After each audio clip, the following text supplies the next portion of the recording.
हारूनाबाद में ईद उल अज़हा करीब आते ही गिरा फरोश माफिया मुतहर्रिक हो गया। टमाटर, आलू, लीमू, अदरक, लहसुन, प्याज, सब्ज़ मिर्च और धनिया समेत दीगर सब्जियों की कीमतों में खुद साख्ता इजाफा कर दिया है। शहरियों का नोटिस देने का मुतालबा। मजीद इसी हवाले से देखते हैं हारूनाबाद से अरशद अली गौरी की ये रिपोर्ट।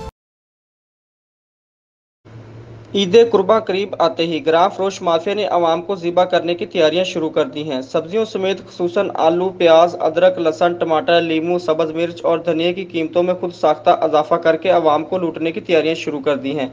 ईद पर मसाला जात की सूरत में इस्तेमाल होने वाली सब्जियां इंतहाई महंगी कर दी गई हैं। शहरियों का कहना है कि हुकूमत इस खुद साख्ता महंगाई का नोटिस ले और ग्राम फरोशों के खिलाफ कार्रवाई करे ताकि सरकारी नरखों पर सब्जियों की कीमतों को कंट्रोल किया जा सके। अगर यही सूरत हाल रही तो बड़ी ईद का तोहफा आवाम को सब्जियों की कीमतों में मजीद इजाफे की सूरत में मिलेगा, जबकि फलों की कीमतों में भी खुद साख्ता इजाफा कर दिया गया है। कैमरा टीम के साथ अरशद अली गौरी, हारूनाबाद।